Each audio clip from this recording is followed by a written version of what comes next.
All right, top 3 items that you need as a youth baseball coach. And in number 3 position is the Diamond Kinetics Smart Bat Attachment. Let me show you this product here. There's a little sensor inside of this thing. You can kind of see it in the bottom here.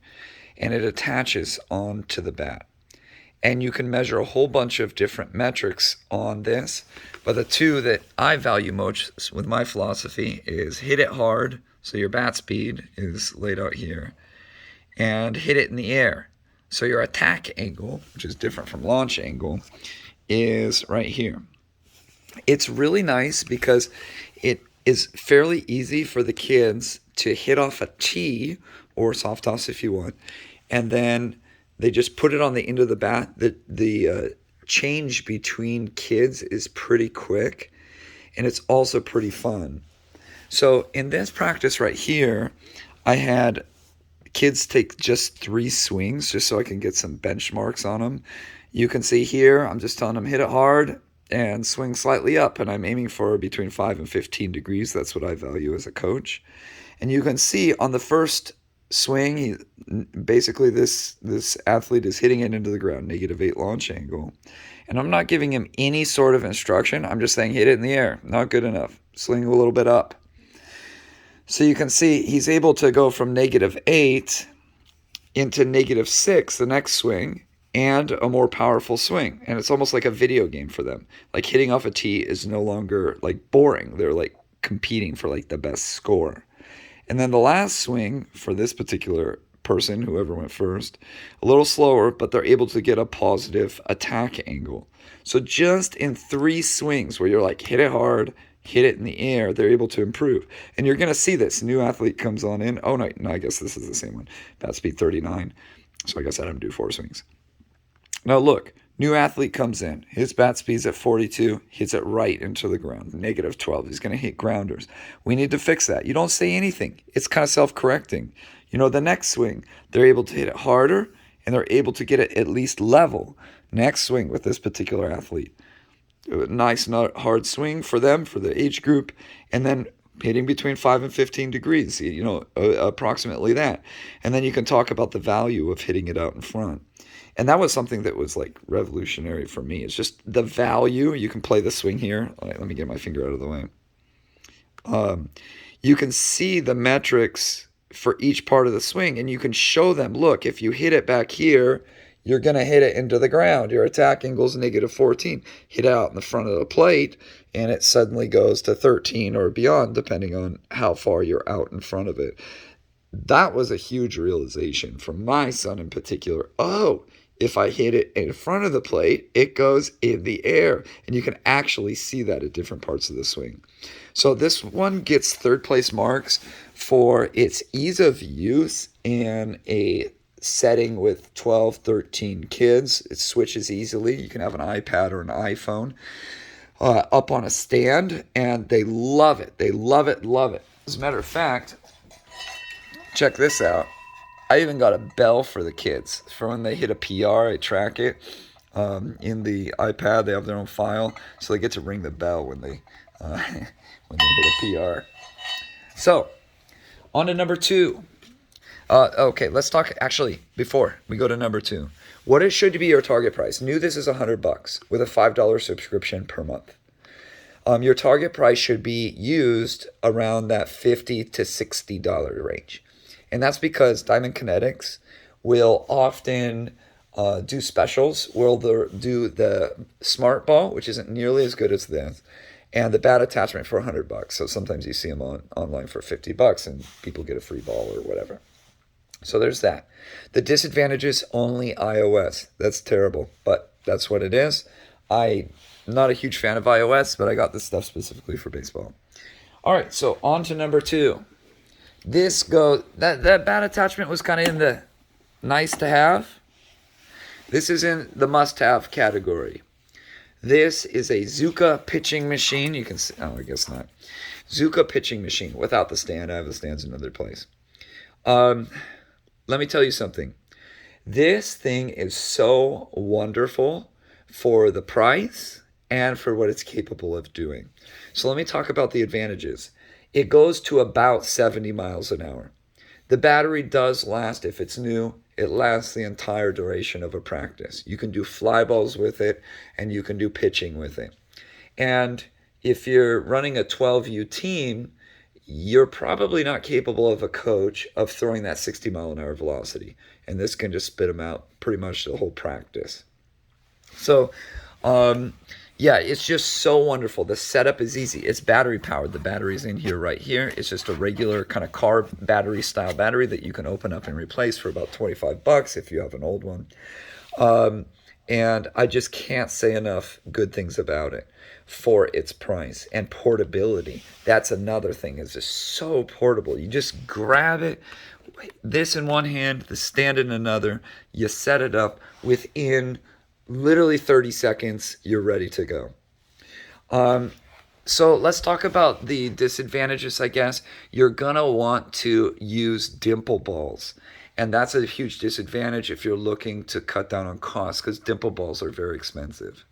There's not a lot of backspin on this. It's not like your other pitching machines. It's an air cannon, and it shoots it out without spin. And then the ball catches on this lip right here, which imparts a little bit of backspin. But you're basically kind of sending knuckleballs out into the air. So you need the dimple ball to stabilize the ball's flight. So that's a very good tip there. Another thing, let's talk about target price. I haven't bought a single one new. I have had at one time 4 of them, but now I have 3. And my target price is around $250 used. Don't be afraid when they tell you you can't turn them on, because the battery is just dead. They work, I promise. You just replace that battery for $25. If you get a used one, the default code on these things is always 1919, and the code goes like this: 19, enter, 19, enter. Beautiful. The disadvantages, again, is that it's made out of plastic. That's why it's more inexpensive. New, it's not inexpensive. New, it's very expensive. But yeah, it doesn't, you need to baby it a little bit, particularly in transport. When you're transporting it with other metal things, they will mess up, the alignment of the cannon here. The end has sensors in it for rough speed approximation. This breaks, it won't work. This little black plastic part. The cup on the inside often needs replacement. You can't really see it, but there's a white cup on the inside. But these are all kind of easy to replace yourself. You're able to kind of maintenance that. So this will allow you to get game-like repetitions hitting. And don't forget the fly balls. You probably can't fungo a ball 65 miles an hour in the air, which is really high. The hang time on that is pretty extensive. So this will allow you to hit it and work things specifically. There's also great games, turning it on a low setting, have them loaded themselves, go chase it and grab it. It's a great warm-up. So this is number 2. I would put this in the must-have. I wouldn't want to coach a team without at least one of these. And you can accumulate them over time at about $200, $250 a pop. Now I'm getting pretty good on the used market, where my target price is $150 sometimes when somebody thinks that they have a broken one or something and it's not actually broken. All right, number 1. This is a must-have, and it seems like it wouldn't for some people. Pocket radar. Let me open this up here. First, it's a radar. It's highly accurate. Anybody worth their grain of salt that's a pitcher or even just a regular baseball player is going to need one of those. This is a window into the game. I can't stress that enough. Really, largely, whether you're going to win or lose is a function of how hard that pitcher throws at the youth level, because there's such a wide variety. If you're in 12U, I gave those metrics before, and you see a pitcher throwing 60, it's just like, oh, buckle up, hitters. This will tell you, are your hitters having an off day, or is the pitcher just good? who is ready to pitch at your level. If you're radaring a 12U kid at 49 miles an hour, he's probably not going to be super successful. This allows you to document progress with throwing velocity. It allows you to monitor health and safety of your athletes. So you know if you're throwing at 80% bullpen, you know what 80% looks like. You can monitor velocity drops on pitchers and you can get them out of there before injury happens when you see that sharp velocity drop off. This, please get one of these. I think we are in the velocity era in baseball, and that's for everything, not just like pitching velocity. It's exit velocity, it's bat speed, as we had in the bat speed monitor. But yes, the primary function of this will be thrown ball velocity and then tracking that over time. And it's a powerful tool, and it can be a dangerous tool in the wrong hands if you're like overthrowing with your kid's arms. So you have to use it responsibly. But let's talk about the specifics of this. The smart coach is what you want. And there's different models out there because they've been doing it for a while. The smart coach hooks up to your smartphone, and the value of that is just like 4x, just having a radar that you need to hold down. You can put it on continuous mode. Here, let me turn it up. By the way, this was clocked. I need to say this now because on my last practice with my kids, we had 5 pitching machines going, and I'm using the radar to verify for my 12U kids that it's coming in at 60 miles an hour exactly. Because while the Zooka has a little something in it, it's not accurate. So it's not just for pitching velocity, it's like for hitting too. You don't even know sometimes if you have a hack attack. You go to a batting cage that you kind of guess on the hack attack settings, and you're like, you could very easily accidentally shoot 70 miles an hour balls at these kids. As a regular person, even trained person, you cannot tell the difference in 3 miles an hour with just your eye. You're mostly like judging like how hard did it pop, or like how loud was the sound that it made in the glove, which is largely a function of how you catch it, not actual velocity. So anyways, that's why that 60 was there. But if I want to have it on all the time and hook it up, I set it to continuous mode. Now anything that comes across within a certain threshold can be registered. You can leave it up and not man it. There's a whole like kind of protocol to these radars at some of these games, and if you're not there actually pressing a button and it's just kind of up in the corner, it's a lot more discreet. This carrying bag is awesome too. I can't even tell you how sad I would be if I lost this. It doesn't look like a gun. It looks like a cell phone. You just clip it on while you're cornering. Oh, you want to see how hard they're throwing for their infield velocity. Oh, I need to check the pitching machine. Oh, I want to check exit velocity. You pull it out. It's wonderful. Target price on this. Look, not many people are selling these used. And that's because I don't want to sell it. It's so valuable, and everybody is the same way. So target price, if you can find it used, is $200.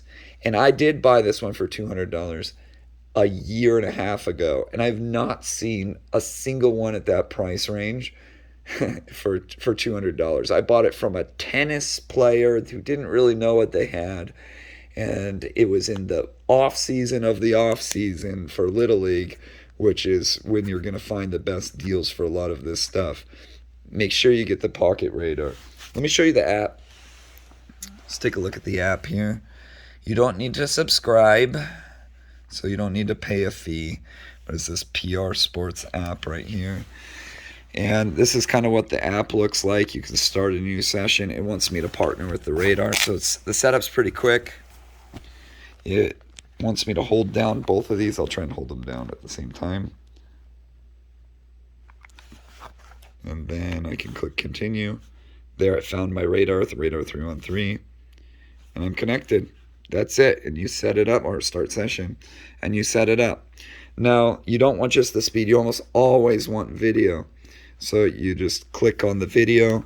It's going to give you the video and give you the embedded into the video. So useful.